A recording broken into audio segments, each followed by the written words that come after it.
Good evening, ladies, gentlemen, Mental Gen, Shadow Eyes here with some more gameplay commentary on World of Tanks.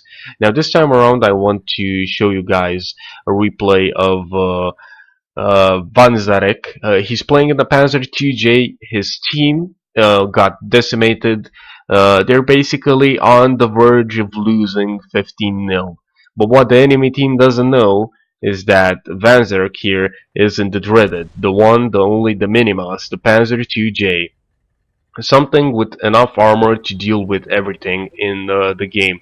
His APCR only has 46 pen, he only does 11 damage per hit, yep, and it's of course only a 20mm cannon. And he basically camped out in the back there for the beginning of the game, which was amazing because it actually worked out. He's even angling against them.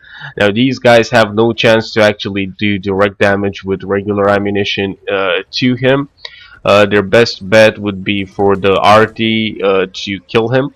He's quite slow and getting a lot of base defense points right now. As you can see, the reload time on this tank is insane, and he already burned 250 of his rather scarce ammunition. Funnily enough, as can only happen at he should be paying a bit more attention with that. He doesn't want to run out of ammo because he's bouncing it all. Interestingly enough, he doesn't even go in sniper mode that often, and he's really struggling with that Panzer IIIe, and the H-35 is also, well, going to be problematic. But then again, if he drives sideways in front of him, he's just fine and dandy. Right there, as we can see, as per usual, World of Tanks chat being a bit toxic.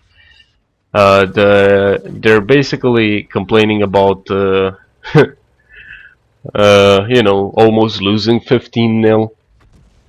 And as we can see, Stefan is going like, Barzik, best player. Yep, he surely is.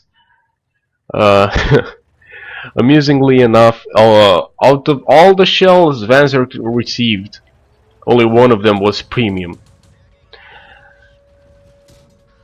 And that's the second premium shell he receives from the Chiha. The TKS is trying to push him. That TD is actually able to penetrate him if he shoots him from behind. If he shoots him from the front, not so much. And he's starting to get some damage dealt to him, mainly from the T60 and from the TKS, who probably got some nice shots in the side, or who knows, we'll see. Or it might have just been artillery damage. I'm really unsure how this damage module works, because you can't really notice it too well. He's on 9 kills though, which is amazing. Only a handful of the enemy team remain, actually 6 players, and amusingly enough, his M3 Stewart is still alive. That Chiha has you know, quit shooting AP, premium AP, probably because he, you know, has none left. And enemy artillery is actually dealing, you know, scraps of damage to him. If he gets tracked in the open, he's going to be done for. Let's speed this up a bit. The Panzer IIJ isn't well known for its you know, speed or terrain resistance. Finally manages to spot the Chiha, and the RT is well, he's trying to kill him.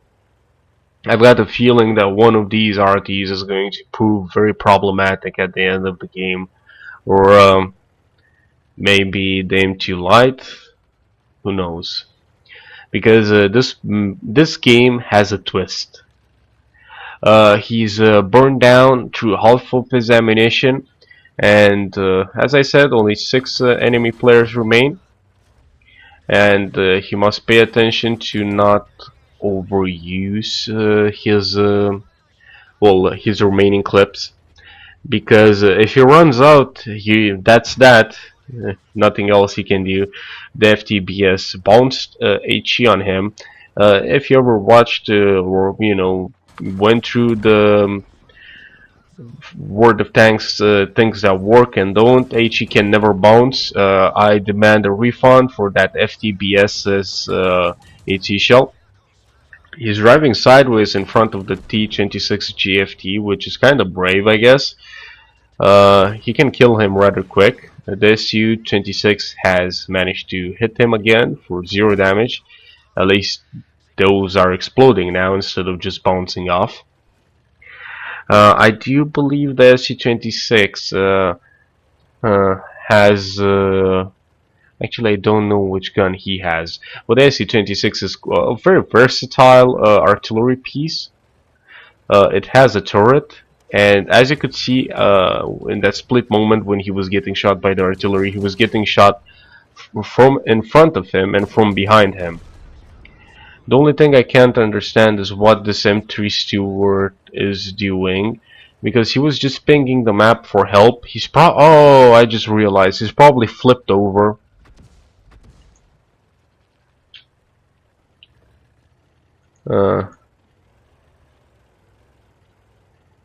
I can't believe it. And naturally,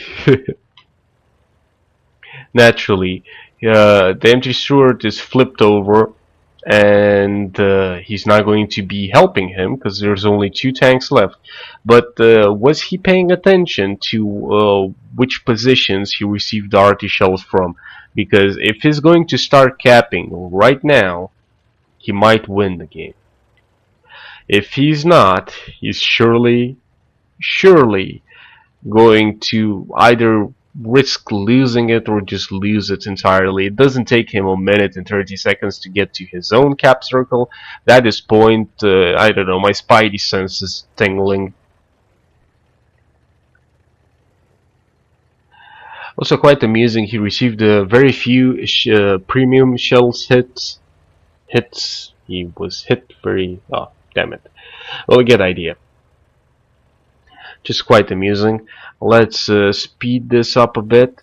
He's starting to cap, which is really good, because that's what you need to do in order to win. And he spots the FTBS, and he's going to kill the FTBS. And now he decides to exit the cap. That's interesting. Now you can notice I haven't watched this replay prior to this, but he's getting greedy, and I don't think he knows from which direction the shells are coming. So let's speed this up a bit, and that's it. He started to get capped. He's making a run for it. And because of the swampy terrain, he's surely not going to get up the hill in time. If you only... yeah, as the M3 Stewart Pip Monster from the Cav Guild said, it would have been much better if he wouldn't be that greedy and if he helped him. But with 14 kills, 1696 damage done, and 1856 damage blocked, he managed to, have quite a nice result. He got a Top Gun, a High Caliber, a Steel Wall, a Naden's Medal, awarded for the player that destroyed all enemy light tanks in the game, at least 3. Cool-headed for surviving at least 10 ricochets and non-pens in a row from an enemy player. And Renaissance Heroes Medal. I think that this one is the rarest medal in the game. It's awarded for to a player who single-handedly destroys all enemy vehicles, at least 14 of them, be it win or loss. And this is just amazing. Like I've how should I put it? I've done 13 kills. I came so close to getting a Renaissance medal myself, and he managed to get it, and that's amazing. And that's something I should keep in mind. Maybe I should try playing low tier a bit more to get that elusive medal, or at least the pools. But I think you need to be higher tier for pools in a rally. Anyway, he managed to lose only 111,000 credits out of the battle, and I say only, not lightly, because uh, the premium ammunition on this tank isn't quite expensive, but the fact that you need to get a lot of it and shoot a lot of it kind of melts, your overall credits. So if you want to make credits and have fun, this tank is not for you. Better get another thing, maybe a Pizza 1C. And yeah, just a freaking amazing game. Out of his 210 hits, 160 penetrated, and he shot 324 shells that game, leaving him with, I don't know, 60, 76, I think. Yep. Anyway, I hope you guys enjoyed this short replay, and yeah, see you guys on the dark side. Hopefully, yeah. Hopefully I'm going to be able to pull something similar to this very soon. This being said, see you guys. Ta-ta!